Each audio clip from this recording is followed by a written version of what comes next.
Usually I film these on the 31st of December of every year, but today it's actually the 28th. But I feel like talking, so I'm gonna do it now. And also I just finished my vision board. Really proud of it. Look at how cute it is. I just drove to film at a scenic location only to realise that it actually makes no difference for anyone watching this because we are still in the car. But it makes a difference for me because now I'm looking at the ocean. Well, I mean, there's a park behind me, but you can't really see that either. You can just see me.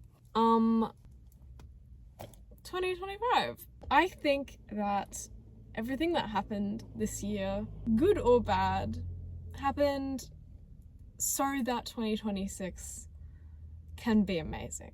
All the struggles and the roadblocks that I had to overcome were actually just character building. Car just pulled up beside me. Wait, no, I shouldn't be scared of this because I'm gonna be filming in Japan. Ooh, just gave that away. Yeah, next year I'm going to Japan for a year. I'm gonna be filming pretty much everything. So I need to get comfortable filming in public. Right, 2025. I can't even remember what was on my list for this year. Do I have it in here? Because I feel like that'd be really helpful if I did. I can feel it. I know. Yes, I got it, guys. This is what I originally wrote down for my 2025 resolutions. 1, find an effective skincare routine and stick to it. Tick. 2, eat and exercise to feel good. Tick. I don't go to the gym nearly as much as I used to, but I still go every week, at least 3 times, at most 5. But I love movement. I'm less so obsessed with the gym and more so movement. Whatever kind of movement it is, stretching in my body or something that makes my heart beat faster or makes me feel stronger. Any of those things to do with movement and exercise. I'm just in such a better mood, but I don't always go to the gym to fulfill that need to exercise. I go on a lot of walks. I moved this year. That's another thing. I moved house this year. I moved to a different town. So that also means that I have easy access to some really beautiful walking trails. And I go on walks very, very often. And sometimes that's the only exercise I do. And that's all I need. And walks are awesome because they just, especially when my muscles are sore from going to the gym, it's a great way to stretch them out. The next thing was to save a minimum of $5,000 in monies. I did that. In the second half of the year as well, I did that. The first half of the year I was unemployed, kind of. I had a job, but it was the kind of job where it wasn't regular shifts. It was kind of sporadic. It was a very, very casual position. But when I did have shifts, the money came in. It was really fun, and I still have the job. And the shifts are a little bit more regular now, but it's not like I also have another job on top of it. This is all for Japan. Everything that I'm doing right now is for Japan, and I will go into more detail about that, but let me stay on track for now. The 4th one was to keep my space clean to clear my mind. I will say, one thing I have learnt this year is how much your environment changes the way you feel, the way you think, and your concentration. Your environment plays such a vital role. I really did try to keep my space clean. My space being my bedroom, my new house, my family's new house, to clear my mind. But I do need to, I think I need to clean my room a little bit more regularly. But it's not messy. It's also a bigger room than my old room, my old house. And I have less stuff and less clutter. So it kind of always feels neat-ish, clean. It feels clean, but you know, it's remembering to put your clothes away, remembering to do your washing, that kind of thing that I still need to work on. My environment this year, my environments, wherever I was, whoever I was with, definitely cleared my mind. It was a very peaceful, it ended up being a very peaceful year. I will say, at the end of it, yeah, I feel peaceful. I feel very zen, and that's because of my environment. The next one was to prioritize music practice. I definitely did. I love playing the piano. It's really therapeutic for me now because growing up, I used to do piano lessons, I used to take piano exams, and I used to feel a lot of pressure whilst playing the piano and other musical instruments like I used to play the violin, guys, and the clarinet and the saxophone, and obviously I sing as well, and I'm classically trained in singing. I did like 8 or 9 singing exams, a whole bunch of competitions. So growing up, I felt a lot of pressure to do well in music, but because ironically, I'm a perfectionist, it's either all or nothing. And if I'm not perfect, immediately I give up. But I also get burnt out because sometimes I try way too hard, and then I just don't go near it for months. So music and I have a very on and off relationship. I really genuinely do love music, and I think that it's always going to be a part of my life. And it was this year, it really was, because I'm minoring in music in university. So, and that's been an interesting experience so far. I think that I am steadily, slowly but surely falling in love with music again.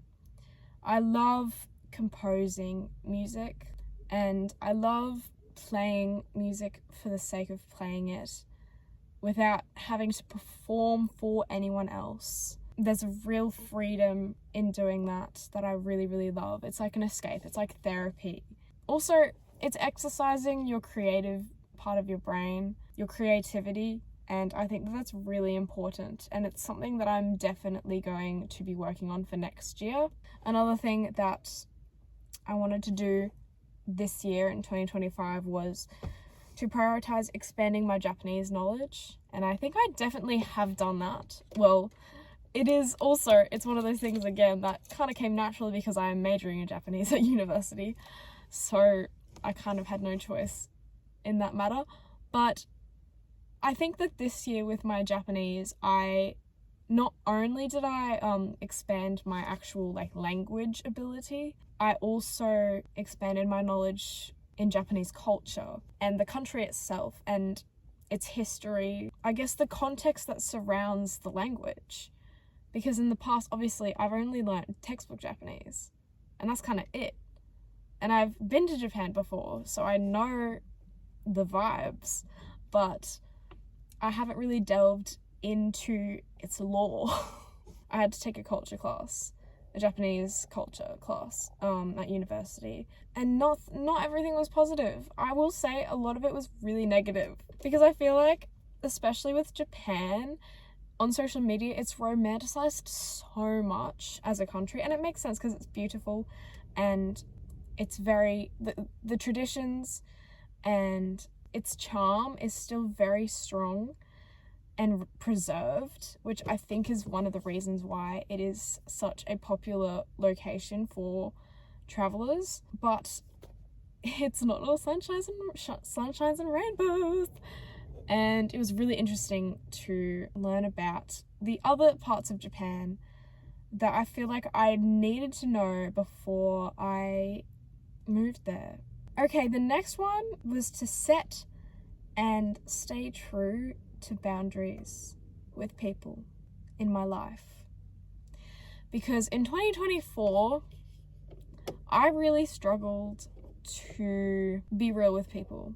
I really struggled to stand up for myself to the people that some people I really, really love. And I found it really scary to say, actually, I'm not comfortable with you doing this. I'm not comfortable with this situation. I would prefer it if you stopped doing such and such, or I don't feel like it's my responsibility to carry this burden for you. And so I remember writing this down, and I think that I did a really, really good job at it this year. And also listening to my intuition. No is a full sentence, and that's all I'll say.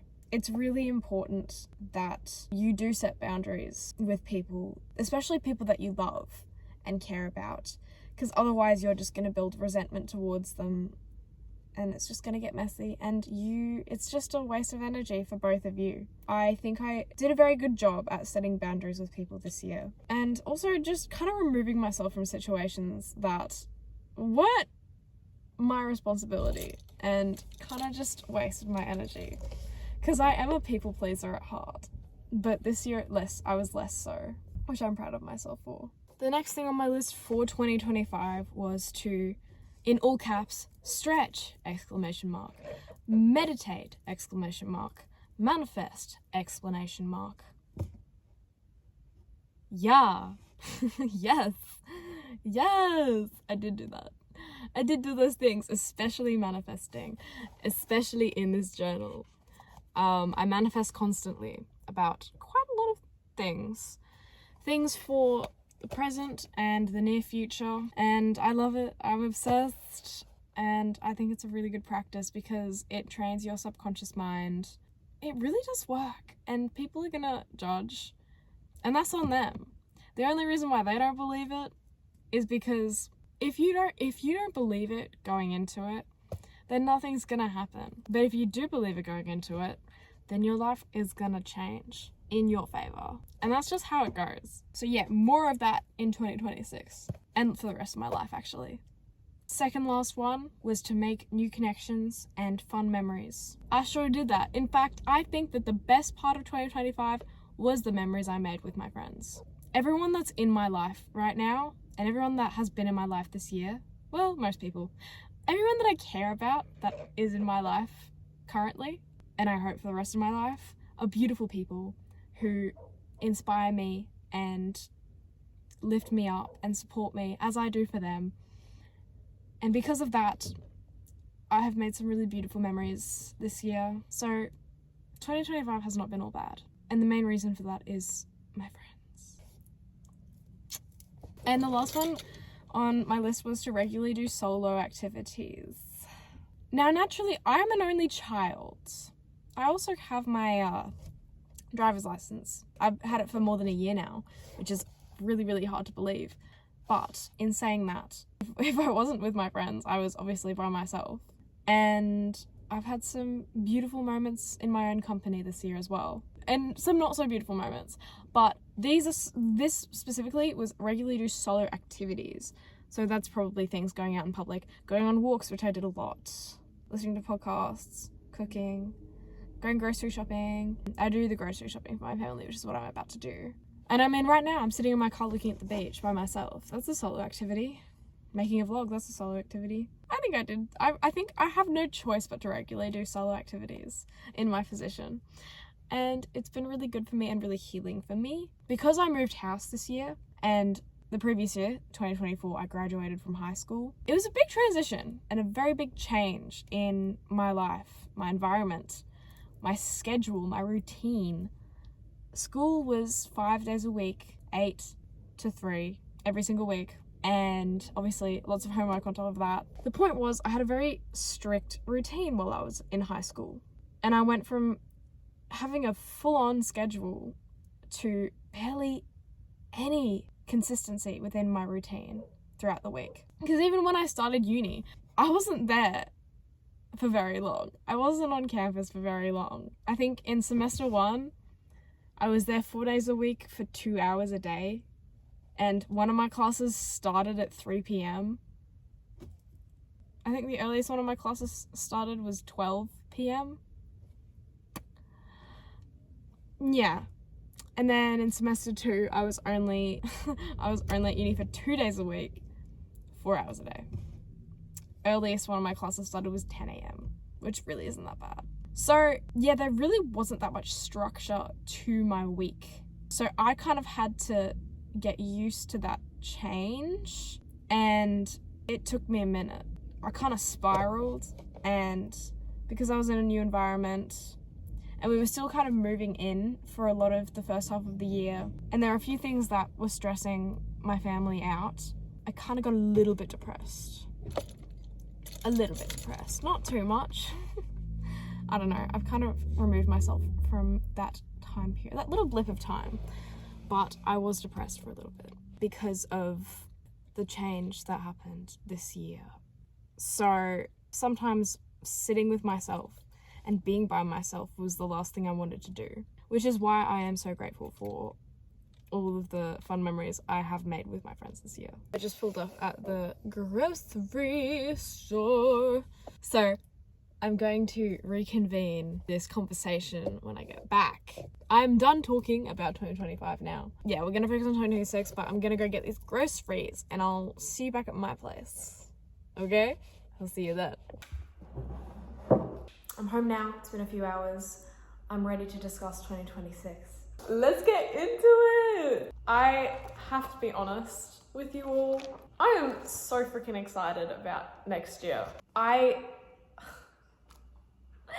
have this really big feeling that it's going to be the best year of my life so far for multiple different reasons. And I've really been trying to manifest, no, not trying, I have been manifesting in the present time these wonderful things that I never thought could be possible until now. They just seem, my mindset, I've shifted my mindset so that anything seems attainable. And I genuinely believe that now. Based on what I've been through and what I've overcome in my life so far and who I am as a person now, I genuinely believe that literally anything is attainable because, hey, ask for more. The universe isn't on a budget. And I've been asking for more. And I've been open to receiving more. Unknown blessings that I haven't even thought of yet are on my way, and I am giving thanks to them right now in this present moment. So let's get into my, oh my god, first, no, I want to tell you my word of the year, because for 2025, my word of the year was freedom. For 2026, my word of the year is exploration. This relates to so many different things. I feel like the biggest and most obvious one is the fact that I will be in a different country, a new country, for 2 semesters. I think I'm there from about late March 2026 to February 2027. That's a good chunk of time. That's almost a full year that I will be in Japan. And more than likely, I won't be coming back to Australia during those semesters because it's probably a lot easier for me to stay, and I think that people will want to come and visit me. For example, my parents, I think that they're going to try and find every excuse that they can to come and visit me in Japan. Ooh, that rhymed. Okay, so yes, exploration is my word of the year for 2026. And my resolutions / aspirations, I guess they all kind of relate to exploration. Finding myself, learning about literally just learning in general. Education is power. I really want to learn. Let me just go through the list in order. So the first thing I put is to expand my creativity. I feel like this year I was in a slump and I didn't have anything to give. I was too attached to the phone, and that stopped me from expressing myself creatively. I think that this year my creativity was very limited, and that's my own fault, and I realized that. But going into next year, I really think that it's going to be very healing for me if I tap into my creativity again, find my spark again, and use it to my advantage to propel the direction that my life is going in. Creativity is so important, and exercising your creative brain, your creative mind is something that I want to prioritize next year. I want to expand my creativity through my style, through my music, through my photography, etc., etc. My writing, I want to vlog a lot, make a lot of videos of my experience living in Japan as an exchange student. The next one is kind of related to expanding my creativity. It's developing my personal style, which is another form of expression creatively. I think that in the past I have fallen victim to fast fashion trends, just grabbing the easiest thing from Cotton On, Supre, etc.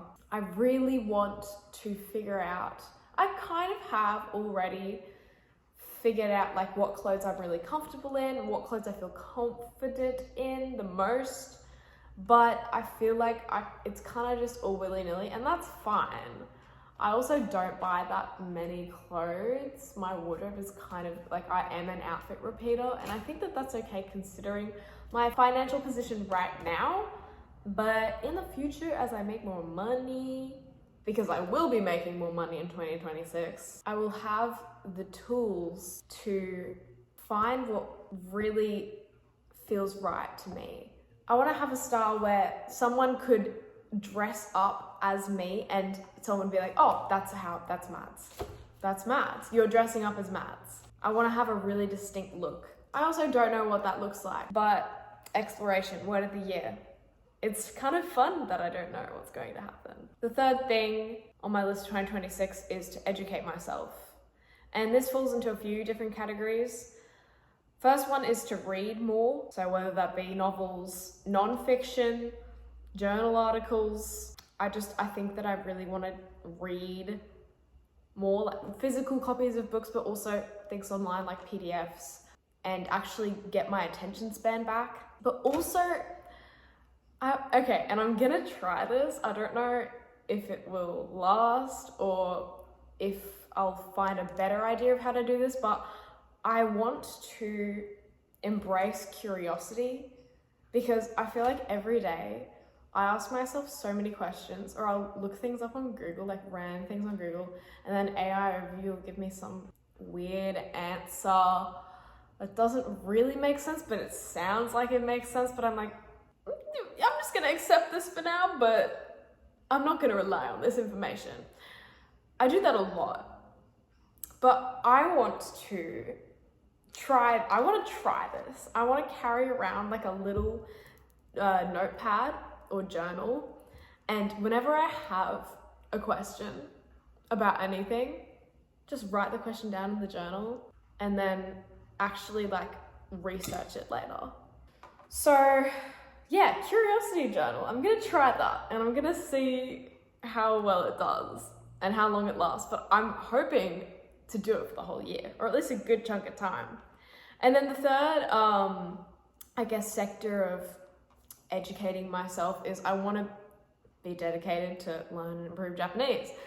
I feel like going to Japan for a year and only studying Japanese at university will definitely help. But, you know, I still wanted to put it there because I don't want to waste my time on this study abroad trip. I don't want to slack off. I don't want to get lazy. I don't want to be shy in public. I want to actually get to the point where I'm confident speaking Japanese. That is my goal for the end of the trip. I want to be able to live in Japan and be independent to do so, and not having to rely on a translator or someone else who speaks more fluently than I do. Because Japanese, it's so challenging, and I get so humbled every time I try to speak it, especially with natives. I get so humbled, but it kind of makes it even more fun. It makes the challenge more fun, and I love the challenge. Some things I don't like studying and it just hurts my brain and I want to go dig myself a hole.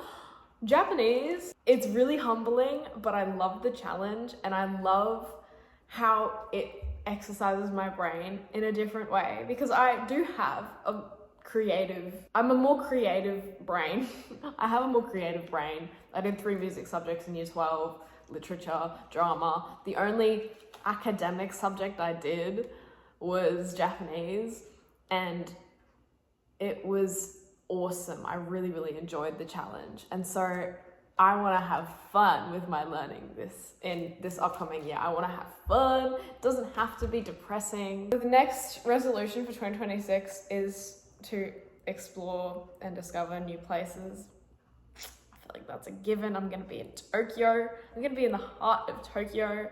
I've been to Tokyo before, but I feel like it's going to be a completely different experience living there rather than being a tourist.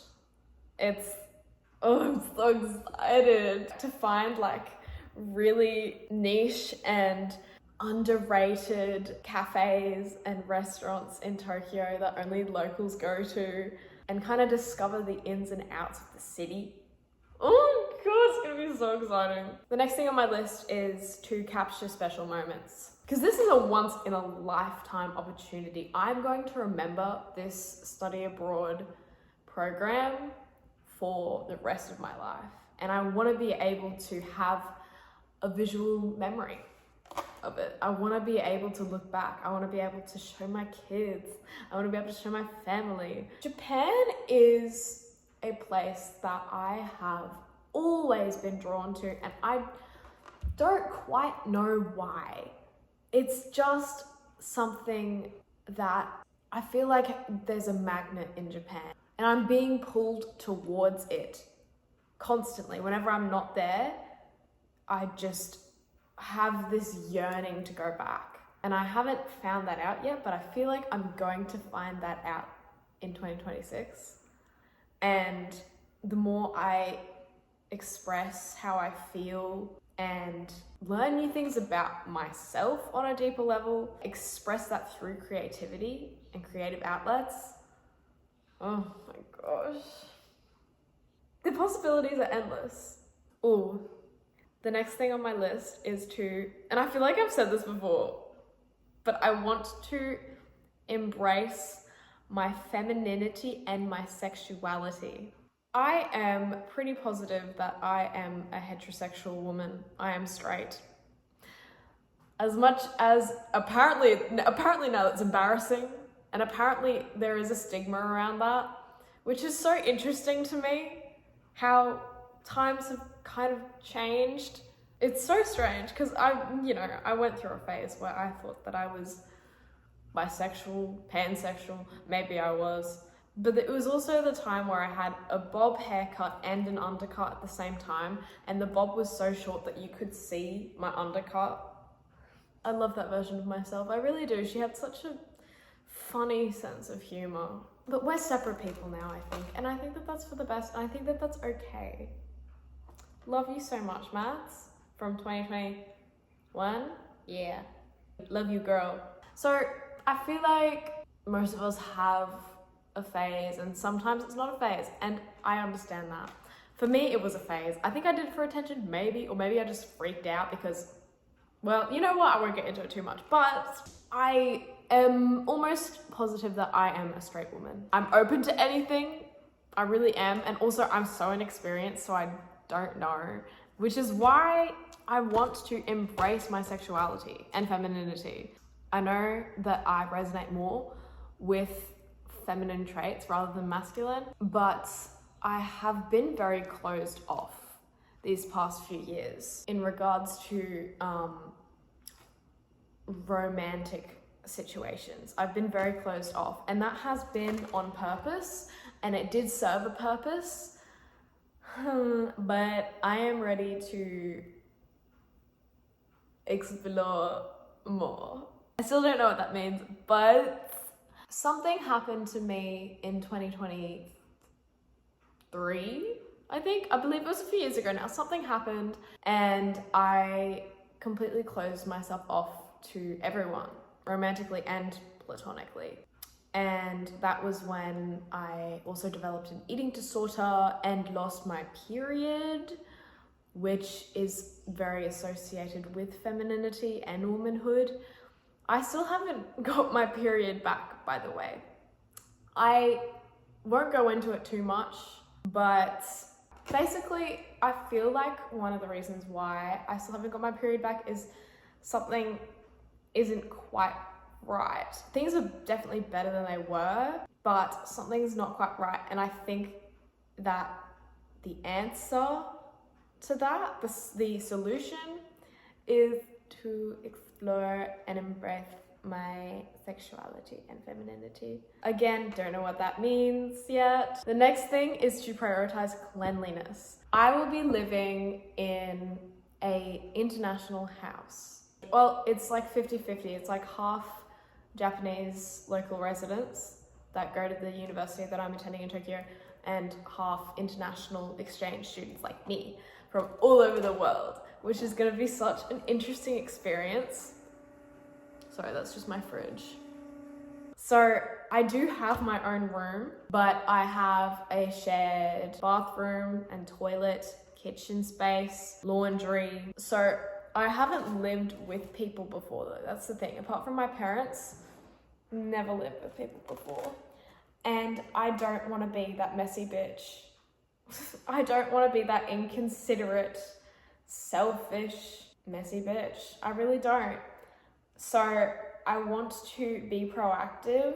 I want to make sure that I am living things as I found them, but also taking care of, myself and my own hygiene, which I do anyway. And of course I would do that, but still I do want to make it a priority to clean a shared space, but also my own space, clean my room.